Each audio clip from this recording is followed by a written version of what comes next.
एका गावामध्ये दिनू नावाचा एक माणूस आपली बायको आणि 2 मुलांबरोबर राहत होता.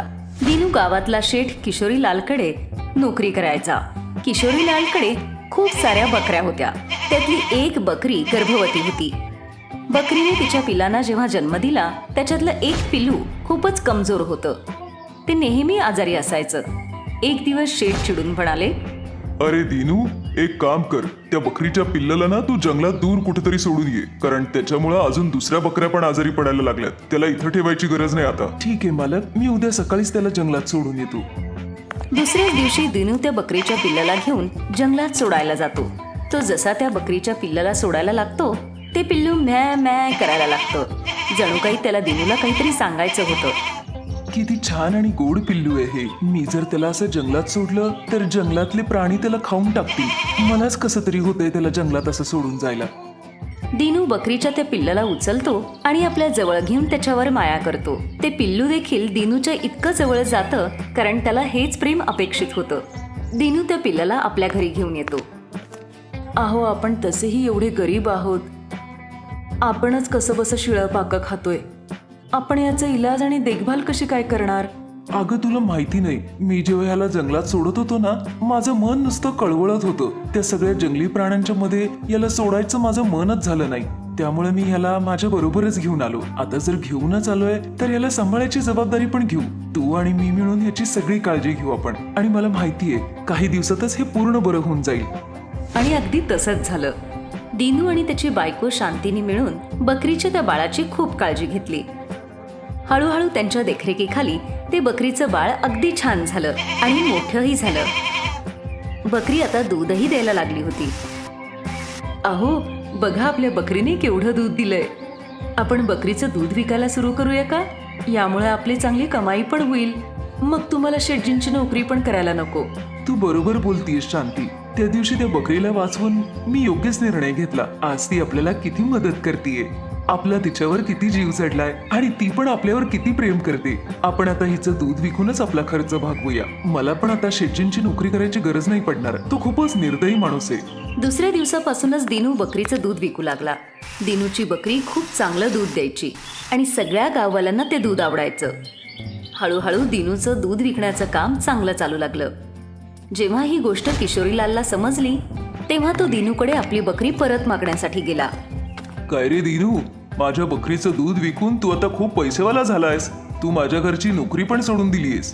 गुपचूप माझी बकरी मला परत दे. शेठजी, ती बकरी तर तुम्ही जंगलात सोडायला सांगितलं होती ना. तुम्ही तर तिला पूर्ण विसरला होतात. मी त्या बिचारीला माझ्या घरी घेऊन आलो. आज ती केवळ माझ्यामुळे जिवंत आहे. मी तिची काळजी घेतली. तू असं मानणार नाहीस. मी पंचायत मध्येच हा प्रश्न मांडतो. किशोरीलाल पंचायतमध्ये आपली बकरी परत मिळण्यासाठी प्रश्न मांडतो. पण गावचे सरपंच, हे बघ किशोरीलाल, दिनू एकदम बरोबर बोलतोय. तू तर तिला कमजोर आणि आजारी समजून दिनूला जंगलात सोडायला सांगितलं होतं ना. मी बरोबर बोलतोय ना हे? ते तर दिनू तिला परत घेऊन आला, तिचं पालन पोषण करून मोठं केलं. आता तर दिनूचाच तिच्यावर हक्क आहे. मला आता दुसरा मार्ग शोधायला पाहिजे. ह्या बकरीला तर मी घेऊनच राहणार. किशोरीलाल रागाने तिथून निघून जातो आणि त्याच रात्री गुंडांना सांगून त्या बकरीला उचलून आणायला सांगतो. गुपचूप त्या बकरीला इथे बांधा. आता ती इथेच राहील. किशोरीलाल त्या बकरीला आपल्या जवळच ठेवतो. अहो, चला आपण शेटजींच्या घरी जाऊन आपली बकरी परत घेऊन येऊया. ते कशी काय आपल्या बकरीची चोरी करून नेतात? त्यांची एवढी हिंमत? शांती, माझा देवावर पूर्ण विश्वास आहे. आपल्या बाबतीत देव कधीच चुकीचा वागणार नाही. मला माहितीये आपली बकरी आपल्याशिवाय नाही राहू शकणार. ती आपल्याकडे नक्की येईल बघ. किशोरीलालचा नोकर काळजीत दिसत होता. ती बकरी ना दूध देत होती ना काही खात पीत होती. हळूहळू बकरी पुन्हा कमजोर होऊ लागली आणि बिचारी आजारी पडू लागली. अरे, हे कुणाला उचलून घेऊन आला तू? तिला परत त्या दिनूकडे सोडून ये तू. ही असली कमजोर आणि आजारी बकरी माझ्याकडे राहिली ना तर बाकीच्या बकऱ्या पण हिच्यामुळे आजारी पडतील. तिचा कसला घाणेरडा वास पण येतोय. एक काम कर, तिला इथून उचलून बाहेर फेकून दे. किशोरीलालची माणसं बकरीला बाहेर सोडून देतात. बकरीला दिनूचा घरचा रस्ता माहित होता. ती तर खूप आनंदी होती की ती आपल्या मालकाच्या घरी चालली होती. दिनू आणि शांती दोघंही अंगणात उदास होऊन बसले होते. तेव्हाच त्यांना आपल्या बकरीचा आवाज येतो आणि त्या आनंदाने पळत पळत जातात. त्यांच्या समोर त्यांची बकरी उभी होती. अहो, आपली बकरी बघा परत आलीये. देवा, किशोरीलालने हिची काय अवस्था केलीये बघा. कशी कमजोर झालीये बघा. मी तुम्हाला सांगितलं होतं किशोरीलाल तिची अजिबात काळजी घेणार नाही. काळजी करू नको शांती, आपली बकरी आता परत आलीये. तिला आपल्यापासून कोणी दूर करू शकत नाही. ही आता आपल्या जवळच राहील. मला माहित होतं किशोरीलाल हिचा सांभाळ करू शकत नाही. हे बघ, हिला आता खूप भूक लागलीये. तू जाऊन हिला खायला घेऊन ये.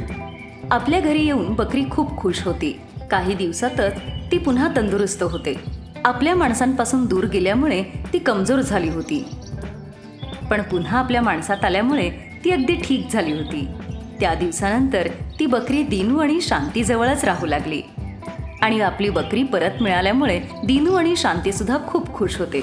किशोरीलाललाही आता समजलं होतं की ती बकरी त्याच्याकडे राहू शकत नाही. ती फक्त दिनू आणि शांतीकडेच आनंदी. हाय, मी आहे शायनी. जर तुम्हाला मला असंच पाहायला आवडत असेल तर हा व्हिडिओ नक्की शेअर करा आणि हो, हा चॅनलही सबस्क्राईब करायला विसरू नका.